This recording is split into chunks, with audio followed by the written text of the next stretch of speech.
Welcome once again, my friends, and thank you for stopping by to listen to an old storyteller. Today we have a series of stories by Hans Christian Andersen from The Snow Queen. This fourth story is called The Prince and Princess. Gerda was obliged to rest herself again, when, exactly opposite to her, a large raven came hopping over the white snow.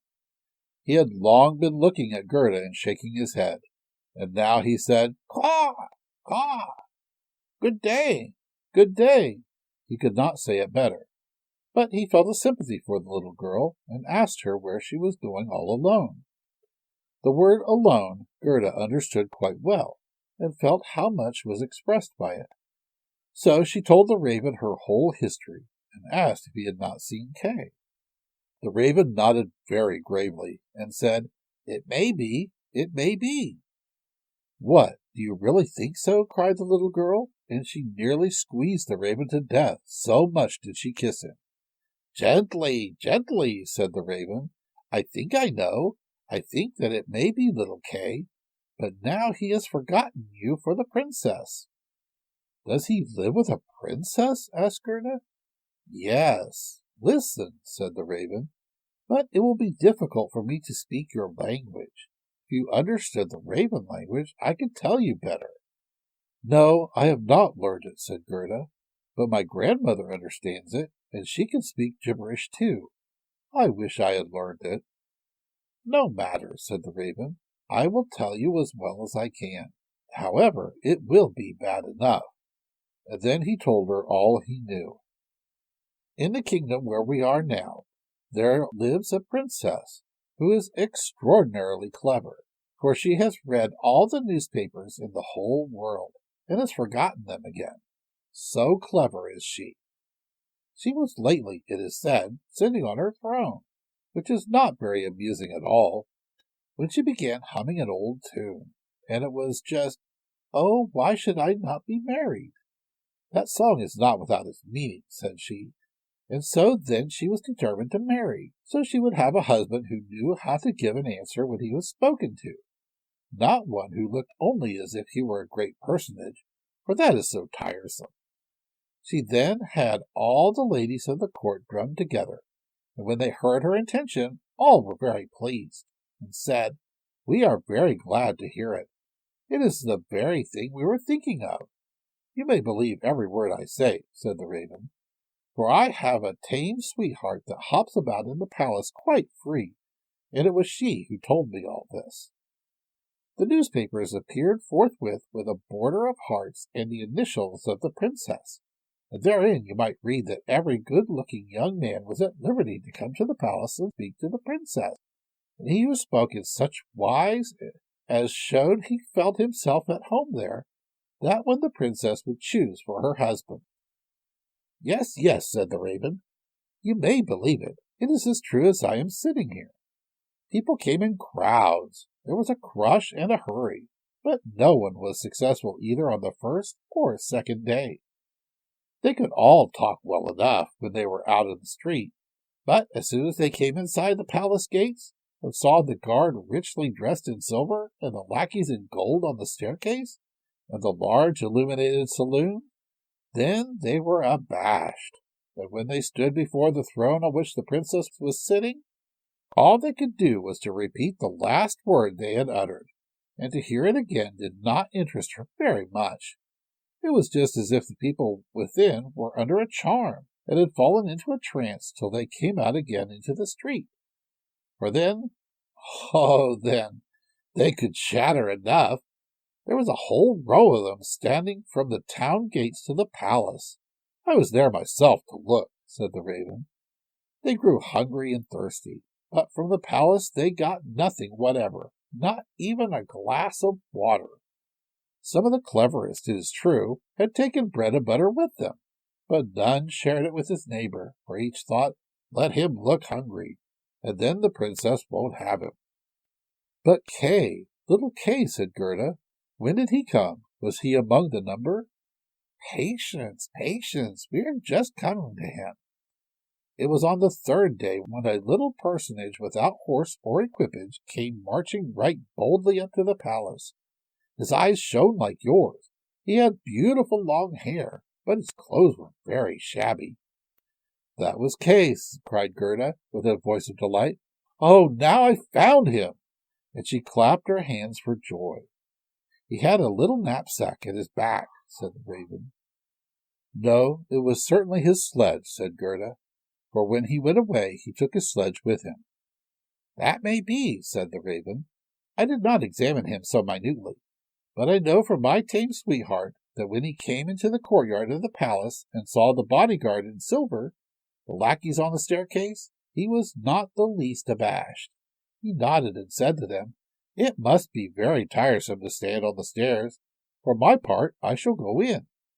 The saloons were gleaming with lustres. Privy councillors and excellencies were walking about barefoot and wore gold keys. It was enough to make anyone feel uncomfortable. His boots creaked too, so loudly, but still he was not at all afraid. That's Kay for certain, said Gerda. I know he had on new boots. I have heard them creaking in Grandmamma's room. Yes, they creaked, said the raven, and on he went boldly up to the princess, who was sitting on a pearl as large as a spinning wheel. All the ladies of the court, with their attendants and attendants, and all the cavaliers, with their gentlemen and gentlemen's gentlemen, stood round. And the nearer they stood to the door, the prouder they looked. It was hardly possible to look at the gentleman's gentleman, so very haughtily did he stand in the doorway. It must have been terrible, said little Gerda. And did Kay get the princess? Were I not a raven, I should have taken the princess myself, although I am promised. It is said he spoke as well as I speak when I talk raven language. This I learned from my tame sweetheart. He was bold and nicely behaved. He had not come to win the princess, but only to hear her wisdom. She pleased him, and he pleased her. Yes, for certain that was Kay, said Gerda. He was so clever. He could reckon fractions in his head. Oh, won't you take me to the palace? That is very easily said, answered the raven. But how are we to manage it? I'll speak to my tame sweetheart about it. She must advise us. For so much I must tell you, such a little girl as you will never get permission to enter. Oh, yes, I shall, said Gerda. When Kay hears that I am here, he will come out directly to fetch me. Wait for me here on the steps, said the raven. He moved his head backwards and forwards and flew away. The evening was closing in when the raven returned. Caw, caw, said he. She sends you her compliments, and here is a roll for you. She took it out of the kitchen, where there is bread enough. You are hungry, no doubt. It is not possible for you to enter the palace, for you are barefooted. The guards in silver and the lackeys in gold will not allow it. But do not cry. You shall come in still. My sweetheart knows a little back stair that leads to the bedchamber, and she knows where you can get the key of it. And they went into the garden in the large avenue, where one leaf was falling after the other. And when the lights of the palace had all gradually disappeared, the raven led little Gerda to the back door, which stood half open. Oh, how Gerda's heart beat with anxiety and longing! It was just as if she had been about to do something wrong, and yet she only wanted to know if little Kay was there. Yes, he must be there. She called to mind his intelligent eyes and his long hair so vividly she could quite see him as he used to laugh when they were sitting under the roses at home. He will no doubt be glad to see you, to hear what a long way you have come for his sake, to know how unhappy all at home were when he did not come back. Oh, what a fright and a joy it was! They were now on the stairs. A single lamp was burning there, and on the floor stood the tame raven, turning her head on every side and looking at Gerda, who bowed as her grandmother had taught her to do. My intendant has told me so much of you, my dear young lady, said the tame raven. Your tale is very affecting. If you will take the lamp, I will go before. We will go straight on, for we shall meet no one. I think there is someone just behind us, said Gerda, and something rushed past. It was like shadowy figures on the wall, horses with flowing manes and thin legs, huntsmen, ladies and gentlemen on horseback. They are only dreams, said the raven. They come to fetch the thoughts of the high personages to the chase. 'Tis well, for now you can observe them in bed all the better. But let me find, when you enjoy honor and distinction, that you possess a grateful heart." "Tut, that is not worth talking about," said the Raven of the Woods. They now entered the first saloon, which was of rose-colored satin, with artificial flowers on the wall. Here the dreams were rushing past, but they hastened by so quickly that Gerda could not see the high personages. One hall was more magnificent than the other.